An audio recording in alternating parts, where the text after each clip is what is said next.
아기인 동물, 즉 귀여운 동물과 다 큰 동물, 귀엽지 않은 동물의 사진을 보고 난 다음에 사람들이 보이는 행동을 측정을 합니다. 그런데 재밌는 건요, 그걸 보기 전에도 측정을 했다는 거예요. 그 사람이 원래 평상시에 할 수 있는 만큼을 측정한 거죠.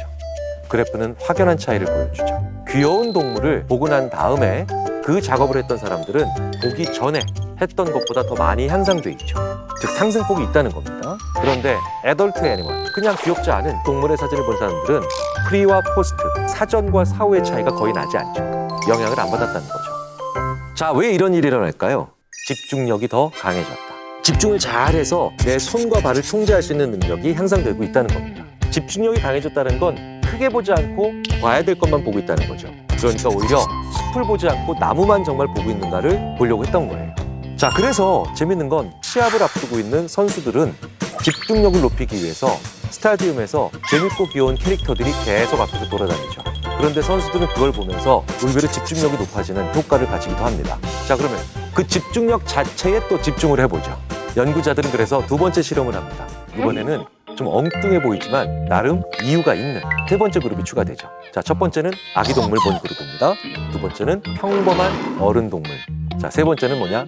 맛있는 음식 사진을 본 그룹이에요. 맛있는 음식을 보면 좋은 거잖아요. 그러니까 귀엽다와 좋은 것 차이를 구분해 보려고 연구자들이 이런 세 번째 그룹을 추가한 거죠. 이번엔 시각적인 자극을 준 겁니다. 자, 지금 여기에 팔이 몇 개가 있는지 한번 세어보세요. 자, 몇 개가 있을까요? 2개죠. 집중력이 필요하죠. 이번엔 0이 몇 개가 있는지 한번 세보세요. 저도 보고 있는데 2개? 3개, 3개. 야, 난 이걸 여러 번 해봤는데도 맨날 헷갈리네. 3개 맞죠? 이거 의외로 어려워요, 이렇게. 의외로 약오릅니다. 이런 걸 3분 동안 하는 거예요. 20분 하면 실험실 부서집니다. 이건 귀여워서 부시는 게 아니라 진짜 부실 수도 있어요. 자, 이 결과들을 종합하면 우리는 귀여운 이미지를 본 다음에는요, 시각적 이미지를 잘 좁혀서 정확하게 구체적이고 세부적인 것을 하는 능력이 향상될 수 있다는 것을 추론해 볼 수가 있죠. 그리고 더 재밌는 건 이거는 단순히 기분이 좋아지는 효과는 아니라는 거예요. 왜냐, 음식이라든가 좋아하는 걸 보고 난 다음에는 이런 효과가 안 일어났으니까요. 두 번째 미션도 있습니다. 이번엔 아예 정말 크게 보느냐, 작게 보느냐, 거시적으로 보느냐, 집중력 발휘해서 볼 것만 딱 보느냐, 이걸 보는 거죠. 지금 보시는 시각 장면. 크게 보면 H죠.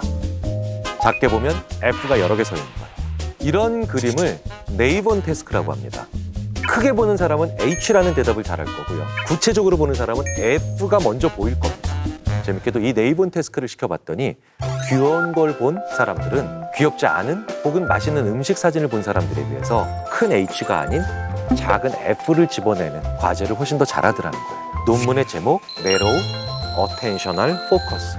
그러니까 주의적 초점을 좁히는 것을 훨씬 더 잘하더라는 거죠. 그러니까 모든 일을 다 잘하게 만든다는 건 아니라는 거죠. 자, 이번에 큰 그림 한번 그려보자. 혹은 야, 이번에 조금 넓게 한번 생각해보자 라고 하는 데는 오히려 도움이 안 될 가능성이 높다는 거죠. 귀여움이 우리에게 미치는 영향력은 단순히 깨물고 싶다, 부수고 싶다라고 하는 귀여운 공격성에 그치는 게 아니라는 거죠. 귀엽다라고 하는 게 작게 보고 좁게 보게 만들어서 바로 거기에 초점을 맞추는 효과가 있다는 겁니다. 그래서 작고 구체적인 지식을 계속해서 외우는 공부방에도 효과가 있는 것은 당연한 추론인 것 같습니다. 공부할 때 백록담이 그려져 있거나 백두산 천지가 그려져 있는 그림보다는 귀여운 캐릭터를 옆에 놓거나 귀여운 사진을 옆에 걸어 놓으십시오. 저도 그래서 연구실에 2살 때의 제 2딸의 사진 있고요. 그러면서 잠시나마 그들의 현실적인 모습, 그들의 현재의 모습을 잊고 저는 집중력이 높아지는 그런 아주 재미있고 신기한 경험을 합니다. 실수하면 안 되는 일, 집중력을 요하는 일, 이런 일들을 할 때는 이런 작고 귀여운 캐릭터를 방에 놓으면서 정밀한 작업을 해보는 건 어떨까? 혹은 반대로 내 부서의 팀원들이 거시적인 생각을 못 한다고요? 새로운 연결을 못 만들어낸다고요? 그렇다면 너무 귀여운 캐릭터들로만 회의실이 채워져 있지 않은가 한번 생각해 볼 필요도 있겠죠. 이 모든 것들이 결국 의미하는 건 우리 인간이 주위의 상황에 굉장히 민감하게 반응을 한다라는 또 하나의 결론에 관련이 있기 때문입니다.